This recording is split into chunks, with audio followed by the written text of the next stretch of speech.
kirageze. Yesu araje gutora umugeni yatoye.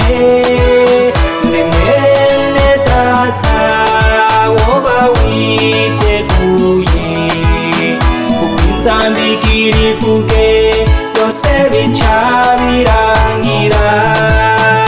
Mwene data igihe kirageze. Yesu araje gutora umugeni yakoye.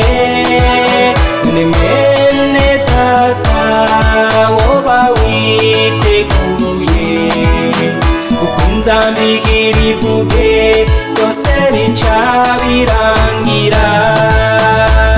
Igihe gisigaye ni gito cane tugataha iwacu mw'ijuru kuraba Yesu yaducunguye. None mugenzi niwitegurire urugendo, kuko igihe gisigaye ni gito cane tugataha.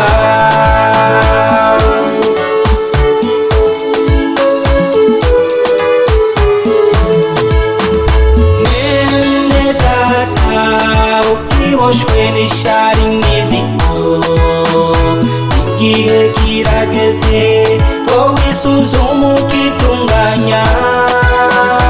Umwanya Yesu ataraza urupfu rwogokoza muri ivyo vyaha, kuko igihe kirarangiye. Mwene data ukiboshwe n'ishari n'inzigo, igihe kirageze ko wisuzuma ukitunganya. Umwanya Yesu ataraza urupfu rwogokoza muri ivyo vyaha, kuko igihe kirarangiye. Igihe gisigaye ni gito cane tugataha iwacu mw'ijuru kuraba Yesu yaducunguye. None mugenzi niwitegurire urugendo, kuko igihe gisigaye ni gito cane tugataha.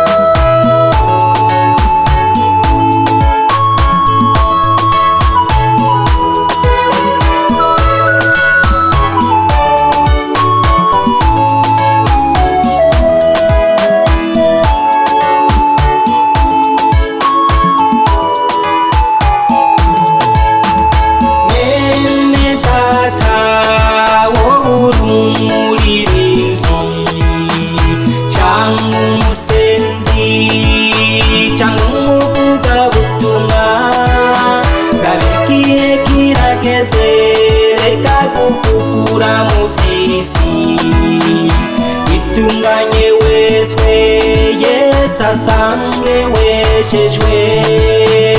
Mwene data wowe uri umuririmbyi canke umusenzi canke umuvugabutumwa, raba igihe kirageze, reka gufufura mu vy'isi itunganye weswe, Yesu asange wejejwe.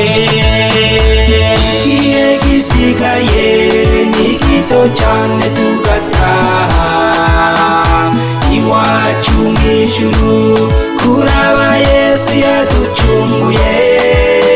None mugenzi niwitegurire urugendo, kuko igihe gisigaye ni gito cane tugataha.